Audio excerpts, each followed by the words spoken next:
Hello les amis, je vous retrouve pour une nouvelle vidéo sur le basket en NBA, le suivi des San Antonio Spurs et de Victor Wembanyama.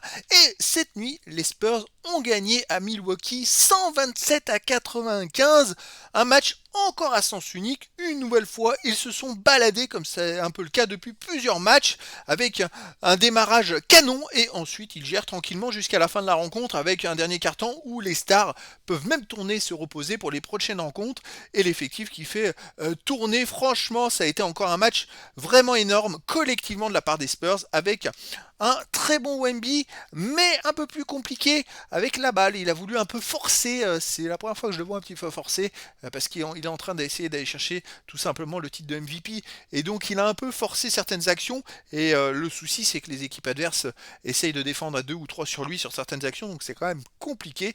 Bon, malgré tout, il fait quand même, les amis, 23 points, 15 rebonds, 6 passes décisives, 1 contre, 2 interceptions. Donc voilà, même s'il force, bon, alors, il a fait 7 sur 21 au tir, mais c'est la première fois que je le vois autant raté. Après, c'est comme ça. S'il avait mis ses tirs, ça aurait été énormissime, hein. Franchement, les amis, mais bon, c'est pas grave. De toute façon, il apporte tellement de choses que ça, en fait, quand les amis, il est en attaque, il monopolise 2 ou 3 défenseurs sur lui. Et résultat, ses coéquipiers sont plus seuls, et c'est ce qui fait qu'en début de match, eh ben, l'écart il monte de 20 points parce que ses coéquipiers se baladent, tout simplement.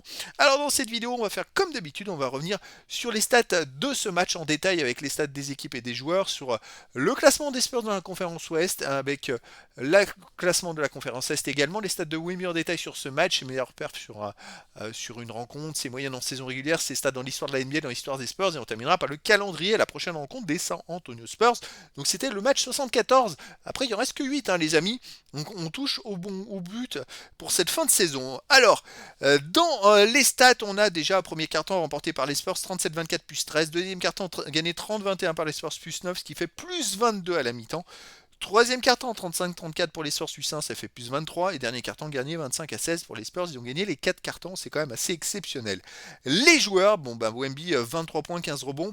On a un triple-double pour Stephen Castle qui a été énormissime avec 22 points, 10 rebonds, 10 passes. 9 sur 13 au tir. Et ce qui était marrant, c'est que dans le dernier carton, il est rentré, il lui manquait un rebond. Et il est rentré à 6 ou 7 minutes de la fin. Et sur la première attaque, il récupère le rebond défensif, il part en contre-attaque. Il provoque une faute à un joueur des Spurs et il ressort direct. Il a joué 10 secondes juste pour prendre son rebond et avoir son triple-double. Donc tout le monde était mort de rire. C'était très fun à voir en tout cas. Mais il a été très très bon. Sinon, Devin Vassell, 16 points, 6 sur 11 au tir avec 4 sur 7 à 3 points. Champagny, 11 points, 3 sur 7 à 3 points. 12 points pour Darren Fox, 6 sur 9 au tir. En sortie de banc, 16 points pour Keldon Johnson, 6 sur 8 au tir, 2 sur 2 à 3 points. Dylan Harper, 14 points, 6 sur 8 au tir, 2 sur 3 à 3 points. Franchement, ils ont été monstrueux, les Spurs. Il n'y a rien à dire. D'un point de vue collectif, 55% au tir pour les Spurs, à 43% pour les Bucks. Ouais, ça fait un gros écart.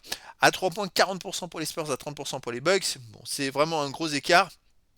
Les lancers francs, 83,3% pour les Bucks à 75% pour les Spurs, mais les Bucks ils ont tiré que 6 lancers francs dans le match, c'est très très peu, contre 20 tirés pour les Spurs. Les rebonds, 41-37 pour les Spurs, 9 rebonds offensifs des deux côtés, 35 passes décisives pour les Spurs à 22 plus 13, 13 interceptions à 9 pour les Spurs.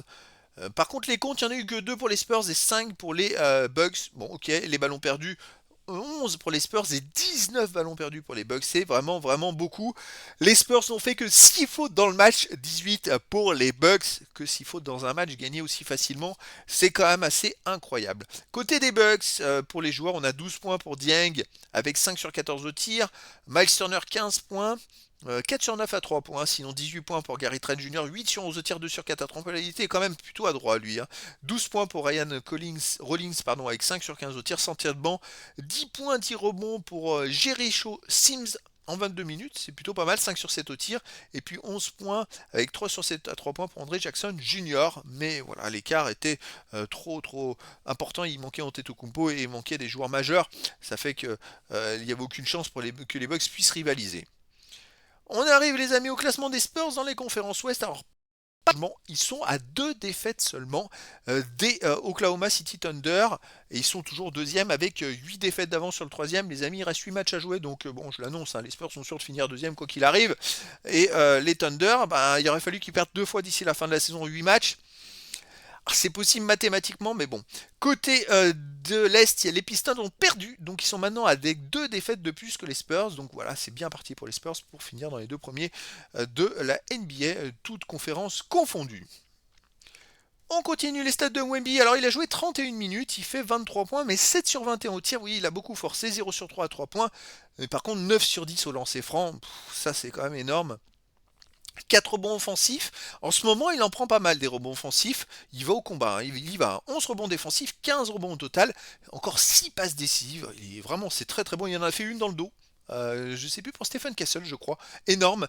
2 interceptions, un contre, 3 ballons perdus, une faute, plus 14 quand il est sur le terrain. Bon, il porte toujours. Et vraiment, puis surtout, sa présence fait en sorte que les équipes adverses, ça modifie tout leur jeu d'attaque. C'est vraiment très compliqué à gérer. Même en défense, ils sont obligés de défendre à plusieurs sur lui.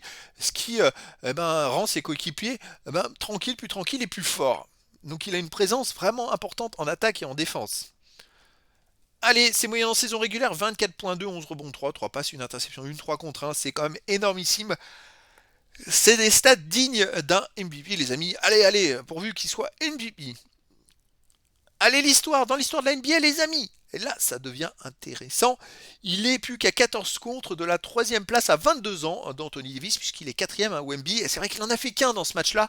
C'est un peu frustrant. Il lui reste 8 matchs pour faire ses 14 contre. Allez, il faudra qu'il y arrive d'ici la fin de la saison. Ça serait quand même top pour qu'il prenne la 3e place dans l'histoire de la NBA au contre. Alors, j'ai eu une stat, je regardais le match, j'ai eu une stat pendant le match qui était assez hallucinante, les amis.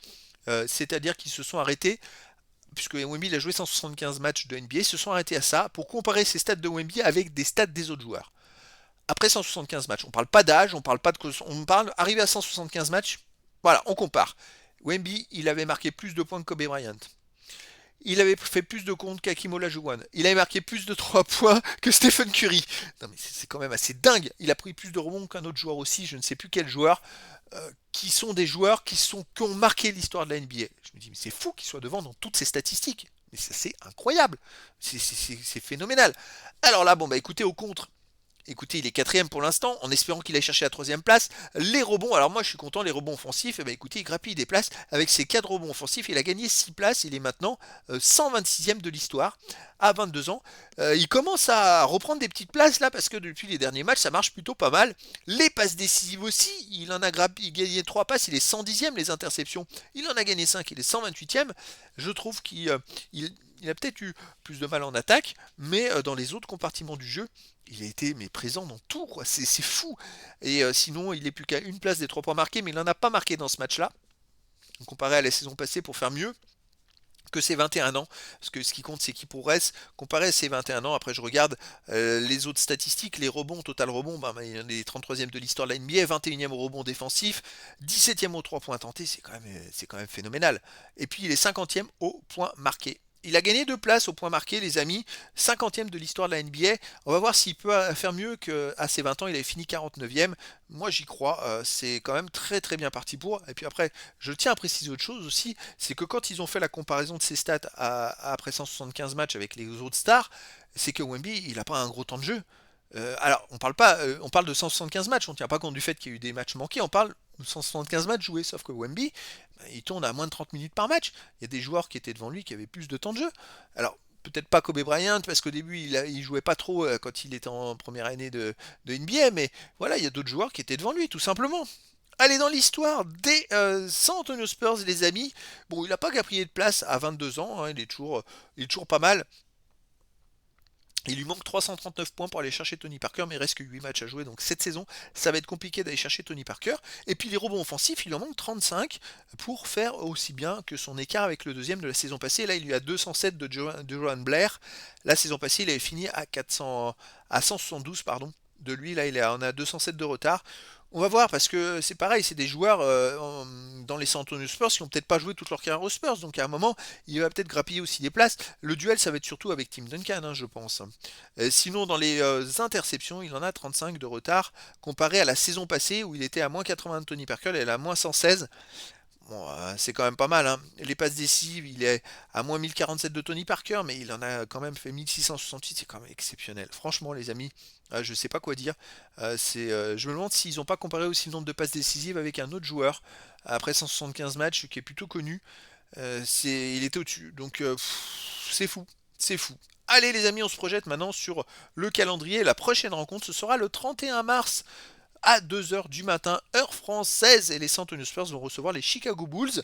Alors les Spurs maintenant c'est 56 victoires et 18 défaites, à domicile 28 victoires, 7 défaites, et les Bulls 29 victoires, 44 défaites, et à l'extérieur 11 victoires, 24 défaites. Donc voilà les amis, et bah écoutez, je vous donne rendez-vous comme d'habitude dans cette journée-là pour vous faire la vidéo de débrief et de statistiques. Voilà les amis, je vous dis à très bientôt pour une nouvelle vidéo.